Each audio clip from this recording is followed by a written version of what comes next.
اب ایک بھائی دوسرے بھائی کے خلاف FIR درج کرا رہا. کیا ایسا نہیں ہے ہماری سوسائٹی؟ یہ چائے خانے آباد کرتے ہیں نا ہم، رات میں 1-2 بجے تک جو ہم چوراہوں پر کھڑے رہتے ہیں، یہ جو ہماری حرکتیں ہیں یہ سب ذمہ دار ہیں ہماری ناکامیوں کی. اتنے تعلیمی ادارے ہونے کے باوجود اور اتنی اپرچونٹیز اور اتنے مواقع ہونے کے باوجود بھی مسلمان اگر 160 کی ٹرینڈنگ ویڈیو پر تالیاں پیٹ رہے ہیں تو یہ ہماری سوسائٹی کا اسٹینڈرڈ پتہ چلتا ہے کہ سوسائٹی کے جوان کہاں کھڑے ہوئے. ہلاکو خان کی بیٹی بغداد میں گشت کر رہی تھی. ہلاکو خان آپ جانتے ہیں یہ وہ ظالم حکمراں گزرا ہے کہ جس نے مسلمانوں کی کھوپڑیوں کے مینار بنا دیے تھے بغداد میں. کہیں ایک عالم صاحب لوگوں کو سمجھا رہے تھے، کچھ لوگ اکٹھا تھے تو وہ کچھ سمجھا رہے تھے کہ جی ہم اللہ کے راستے پہ آ جائیں، دین کے راستے پہ آ جائیں. تو وہ ہلاکو خان کی بیٹی وہاں سے گزری، وہ گشت کرتی ہوئی گئی تو اس نے دیکھا کہ کچھ لوگ اکٹھا ہے. تو اس نے پوچھا کہ بھائی یہاں کیا ہو رہا ہے؟ تو کسی بتانے والے نے بتایا کہ جی ایک عالم صاحب ہیں وہ لوگوں کو سمجھا رہے ہیں. تو کہا اچھا ذرا ان کو بلاؤ. ہلاکو خان کی بیٹی نے اس کو بلایا. وہ عالم صاحب گئے تو ہلاکو خان کی بیٹی نے پوچھا کیا تم اللہ پر ایمان رکھتے ہو؟ تو انہوں نے کہا جی میں رکھتا ہوں. انہوں نے کہا کیا تم اس بات پر بھی ایمان رکھتے ہو کہ اللہ جسے چاہتا ہے حکومت عطا کرتا ہے؟ حضرت نے فرمایا جی ایسا ایمان میں رکھتا ہوں کہ اللہ جسے چاہتا ہے حکومت عطا فرماتا ہے. پھر اس نے کہا کیا تم یہ بھی ایمان رکھتے ہو کہ اللہ رب العزت نے ہمیں تم پر مسلط کر دیا ہے؟ عالم صاحب کہنے لگے ہاں بالکل ہمارا ایمان اس پر ہے کہ تم ہم پر مسلط ہو گئے. اب پھر اس بیٹی نے پوچھا کیا تم اس بات پر بھی یقین رکھتے ہو کہ اللہ جس کو چاہتا ہے، جس کو پسند فرماتا ہے، اسی کو حکومت عطا کرتا ہے؟ عالم صاحب نے فرمایا نہیں ایسا نہیں ہے. تو وہ لڑکی بڑی حیرانی سے پوچھنے لگی کہ آخر معاملہ کیا ہے؟ تو عالم صاحب نے جواب دیا، پوچھا اس سے، کہا بھائی تم نے چرواہا دیکھا ہے، بکریاں بھیڑیں چرانے والا؟ تو کہا جی دیکھا ہے. کہا وہ بھیڑوں کے ساتھ میں، بکریوں کے ساتھ میں چرواہا ایک کتا بھی رکھتا ہے؟ تو وہ لڑکی کہنے لگی جی رکھتا ہے. حضرت نے پوچھا کہ وہ کتا کیوں رکھتا ہے؟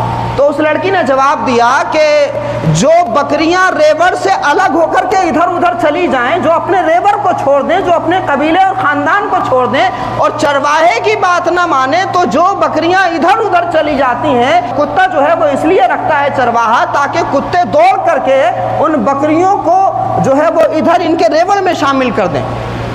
عالم صاحب نے فرمایا کہ بس یہی تو جواب ہے. دراصل کتا چرواہا اس لیے رکھتا ہے تاکہ جو ریوڑ سے بکریاں الگ ہو گئی ہیں کتا ان کو ریوڑ میں شامل کر دے. تو دراصل ہم پر ظالم حکمراں اس لیے مسلط ہوئے، تم اس لیے مسلط ہو گئے ہو کیونکہ ہم نے خدا کے راستے کو چھوڑ دیا.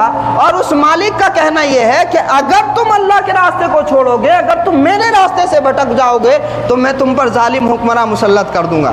حضرت نے بڑی تاریخی بات ارشاد فرمائی تھی. انہوں نے کہا تھا یاد رکھنا کہ ہم اس دور میں بدعمل ہوئے، ہم نے اس دور میں اللہ کا راستہ چھوڑا، ہم اس دور میں اللہ کے باغی ہو گئے، ہم نے قرآن کے پیغامات کو نظر انداز کر دیا تو تم ہم پر مسلط ہو گئے اور ہمارا خون بہا دیا، ہمارے علمی سرمایہ کو آگ لگا دی. حضرت نے بڑی تاریخی بات ارشاد فرمائی تھی. اس لڑکی سے کہا تھا، ہلاکو خان کی بیٹی سے، کہ یاد رکھنا جس دن مسلمان اللہ کے راستے پر آ گئے دنیا سے تمہارا نام و نشان مٹ جائے گا. اور یہ بات حضرت نے فرمائی تھی، بڑی تاریخی بات ہے. اور ابھی کچھ ہی وقت گزرا تھا کہ اللہ رب العزت نے اسی خاندان کے، ہلاکو خان کے خاندان کے ایک شخص کو ایمان کی دولت عطا فرما دی. کسی مسلمان نے جو ذمہ دار مسلمان تھا اس کو دین کا پیغام پہنچایا، دین کی تبلیغ کی. اللہ رب العزت نے اس کے دل کے اندھیرے کا خاتمہ فرما دیا اور اس کا دل ایمان کا چراغ سے روشن ہو گیا. تو جب وہ ہلاکو خان کے خاندان کا ایک شخص مسلمان ہوا تو وہ چنگیز خان کے ظالمانہ نظام کا خاتمہ ہو گیا اور اللہ رب العزت نے اسی خاندان کے ایک شخص کو ایمان کی دولت عطا فرما دی. وہ علامہ اقبال نے کہا کہ ہے ایاں فتنہ تاتار کے افسانے سے پاسباں مل گئے کعبے کو صنم خانے سے. تو پہلے وہ لوگ جو کعبے کی عمارت کو ڈھانے کی پلاننگ کر رہے تھے، جو کعبے کی عمارت کو ڈھا دینا چاہتے تھے، جو اسلام کی نشانیوں کو مٹانا چاہتے تھے، جو مسلمانوں کی قتل و غارت گری کر رہے تھے، جب ایک ذمہ دار مسلمان نے دین کی تبلیغ کی اور اس ظالم خاندان میں سے ایک شخص کو کلمہ پہنچا دیا، کلمہ پڑھا دیا، تو اللہ رب العزت نے اس کا دل بدل دیا، حالات بدل دیے، جذبات بدل دیے. اور پھر دیکھیے کہ ایسا انقلاب آیا کہ وہ لوگ جو کعبے کو ڈھا دینا چاہتے تھے وہی پھر کعبے کی حفاظت کرتے ہوئے نظر آتے ہیں. اور پھر دنیا میں عثمانی خلافت کا وہ عروج ہوا، اگر آپ نے ارطغرل غازی دیکھا ہو تو تھوڑی بہت تاریخ آپ کو سمجھ میں آئی ہوگی۔ پھر دنیا میں مسلمانوں کا وہ عروج ہوا کہ خلافت عثمانیہ تقریباً 3 بر اعظموں پر حکومت کرتی تھی، 3 بر اعظموں پر خلافت عثمانیہ نے حکومت کی، اور ایسی ایسی زبردست کامیابیاں خلافت عثمانیہ نے حاصل کی کہ دنیا میں جدھر بھی دیکھیے امن کا بول بالا تھا، انصاف کا بول بالا تھا، ظلم کا خاتمہ ہو گیا تھا، کرپشن کا خاتمہ ہو گیا تھا۔ جب مسلمان اللہ کے راستے پر آئے، جب مسلمان خدا کے راستے پر آئے تو اللہ رب العزت نے یہ عزت ان کو بخشی کہ وہ ظالموں کے خاندان کا خاتمہ ہو گیا، اور آج کوئی ہلاکو خان کی اولاد دکھائی نہیں دیتی۔ آج خود کو کوئی یہ نہیں کہتا کہ جی میں چنگیز خان کی اولاد میں سے ہوں۔ تو یہ سارے کے سارے ظالم ختم ہو گئے، مر گئے، اور اللہ رب العزت نے پھر کعبے کے ڈھانے کا ارادہ رکھنے والوں کو ہی کعبے کا محافظ بنا دیا۔ میں نے بہت بڑی بات کہہ دی، اگر آپ سمجھنے کی کوشش کریں۔ یہ ہماری بیماری ہے مسلمانوں کی کہ ہمارے شہر میں، پورے شہر میں کیچڑ ہے، تو ہم کوشش یہ کرتے ہیں کہ سارے شہر میں قالین بچھا دی جائے۔ حالانکہ یہ کوئی ممکن بات نہیں ہے کہ پورے شہر میں قالین بچھا دی جائے، لیکن اپنے پیر میں جوتے پہن کر کے خود کو کیچڑ سے ضرور بچایا جا سکتا ہے۔ ہم کیا کر رہے ہیں؟ ہم اپنی غلطیوں، اپنی نادانیوں، اپنی کوتاہیوں کی وجہ سے مصیبتوں میں گرفتار ہیں، بات یاد رکھیے گا۔ یہ چائے خانے آباد کرتے ہیں نا ہم، رات میں 1-1 2-2 بجے تک جو ہم چوراہوں پر کھڑے رہتے ہیں، یہ جو ہماری حرکتیں ہیں یہ سب ذمہ دار ہیں ہماری ناکامیوں کی۔ دلی میں تعلیمی ادارے ہونے کے باوجود، یہاں جواہر لال نہرو یونیورسٹی ہے، یہاں جامعہ ملیہ اسلامیہ ہے، یہاں جامعہ ہمدرد ہے، یہاں اگنو ہے، بہت ساری یونیورسٹیاں ہیں، اتنے تعلیمی ادارے ہونے کے باوجود اور اتنی اپرچونٹیز اور اتنے مواقع ہونے کے باوجود بھی مسلمان اگر 160 کی ٹرینڈنگ ویڈیو پر جو ہے تالیاں پیٹ رہے ہیں، تو یہ ہماری سوسائٹی کا اسٹینڈرڈ پتہ چلتا ہے کہ سوسائٹی کے جوان کہاں کھڑے ہوئے۔ ہمارے سماج کے جوان اور ہمارے سماج کے لوگوں کا اگر استر یہ ہے، اسٹینڈرڈ یہ ہے، تو تمہاری بربادی کا ذمہ دار کوئی سنگٹھن اور کوئی سیاست نہیں ہے، تم اپنی تباہی اور بربادی کے ذمہ دار خود ہو۔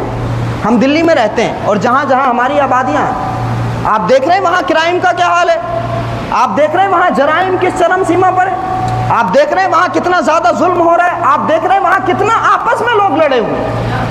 یعنی حالات یہ ہے کہ جب ایک دوسرے کا محافظ ہونا چاہیے تھا، جب ایک دوسرے کی بیساکھی ہونا چاہیے تھا، جب ایک بھائی دوسرے بھائی کو مدد کرتا، جب ایک بھائی دوسرے بھائی کے لیے آگے آتا، اس کی مشکلات کو دور کرتا، جن مسلمانوں کی ذمہ داری یہ تھی کہ تم اپنوں کی بھی مدد کرو، غیروں کی بھی مدد کرو، اب ایک بھائی دوسرے بھائی کے خلاف FIR درج کرا رہا ہے۔ کیا ایسا نہیں ہے ہماری سوسائٹی میں؟ کیا ایسا نہیں ہے ہمارے سماج میں؟ کتنی دینی غفلتیں، کتنے گناہ اور کتنے جرائم ہم کر رہے ہیں، کتنے کرائم ہم کر رہے ہیں، اور پھر ہماری تمنا یہ ہے کہ حالات بدل جائیں، ہماری تمنا یہ ہے کہ وقت بدل جائے، ہماری تمنا یہ ہے کہ ظلم کا خاتمہ ہو جائے۔ یاد رکھنا وہ جو بات انہوں نے کہی تھی نا حضرت صاحب نے، کہ جب تک تم اپنے حالات نہیں بدلو گے، جب تک تم خدا کے راستے پر نہیں آ جاؤ گے، چہرے ضرور بدل سکتے ہیں مگر ظلم نہیں بدلے گا، یاد رکھنا۔ اس لیے ہم جو اللہ کی نافرمانیاں کر رہے ہیں ان نافرمانیوں کو چھوڑیں، ہم جو زیادتیاں کر رہے ہیں اپنے دین کے ساتھ میں ان زیادتیوں کو چھوڑیں۔ جن مسلمانوں کو اپنی چھتیں بچانے کی ذمہ داری، جن مسلمانوں کو اپنی نسلیں بچانے کی ذمہ داریاں ہونا چاہیے، تو وہ کبوتر بازی کر رہے ہیں۔ اب حالات یہ ہیں مسلمانوں کے ابھی بھی کہ جب ایسے حالات بنے ہوئے ہیں کہ ظلم کے بلڈوزر چل رہے ہیں، ایسے حالات میں بھی مسلمانوں کا حال یہ ہے کہ غفلت میں سو رہے ہیں۔ میرے بھائیوں، اللہ کے رسول صلی اللہ علیہ وآلہ وسلم نے تم کو ذمہ داری عطا فرمائی ہے، قرآن مجید میں تمہارا اسٹیٹس بیان کیا گیا، کنتم خیر امت اخرجت للناس، کہ تم بہترین امت ہو دنیا میں، اخرجت للناس کہا گیا کہ تأمرون بالمعروف وتنہون عن المنکر، اللہ رب العزت نے تم کو اچھائیوں کا حکم دینے کے لیے بھیجا ہے اور برائیوں سے روکنے کے لیے بھیجا ہے۔ یہ ذمہ داری ہے ہم سب مسلمانوں کی کہ دنیا میں اچھائی کو عام کریں اور برائی کا خاتمہ کریں، ناانصافی کو خاتمہ کرنے کے لیے کوششیں کریں، اور یاد رکھیے کہ جب ہم خود باعمل ہوں گے تو ہماری تبلیغوں کا اثر دوسروں پر ہوگا، اور اگر ہم خود باعمل نہیں ہوں گے تو ہم دوسرے کی طرف جب انگلی اٹھاتے ہیں تو 3 انگلیوں کا اشارہ ہماری اپنی طرف ہوتا ہے۔ تو دوسرے کے سدھار سے پہلے ضروری ہے کہ ہم اپنی اصلاح کریں، دوسرے کے سدھار سے پہلے ضروری ہے کہ ہم اپنے آپ کو بہتر کریں، ہم اپنے آپ کو اچھا کریں۔